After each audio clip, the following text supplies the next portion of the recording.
Transformation. Livre 1. Mémoire d'un vampire. Écrit par Morgan Rice. Lecture Delphine Roufignac. Chapitre 1. Caitlin Payne appréhendait toujours sa première journée dans une école. Il y avait les choses importantes, comme se faire de nouveaux amis, rencontrer les nouveaux professeurs, découvrir les nouveaux corridors.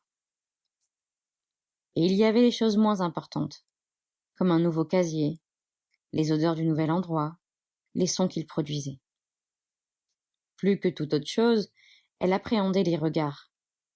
Dès qu'elle arrivait dans un nouvel endroit, elle sentait que tous les regards se braquaient sur elle. Tout ce qu'elle souhaitait, pourtant, c'était de rester anonyme. Mais il semblait que cela ne lui arriverait jamais. Caitlin ne comprenait pas ce qui pouvait la rendre si visible.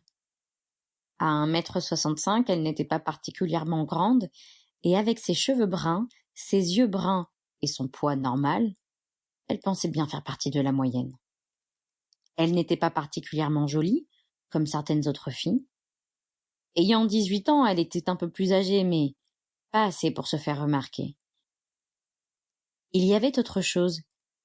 Il y avait quelque chose en elle qui amenait les gens à l'observer. Elle savait, au plus profond d'elle-même, qu'elle était différente, mais elle ne savait pas exactement comment. S'il existe quelque chose de pire qu'une première journée, c'est de commencer à la mi-session, lorsque tous les autres ont déjà tissé des liens. Aujourd'hui, cette première journée à la mi-mars serait l'une des pires. Elle pouvait déjà le sentir. Mais même dans ces pires scénarios, elle n'aurait jamais imaginé que ce soit à ce point mauvais. Rien de ce qu'elle avait vécu, et elle avait vécu beaucoup de choses, ne l'avait préparée à ça.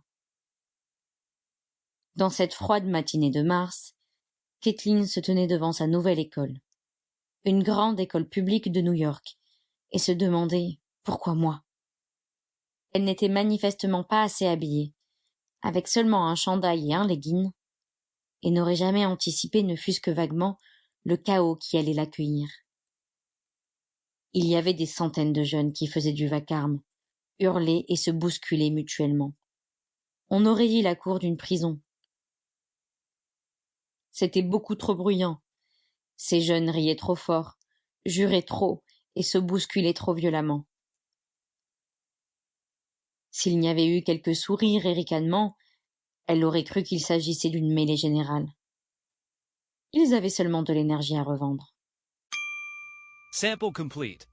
Ready to continue?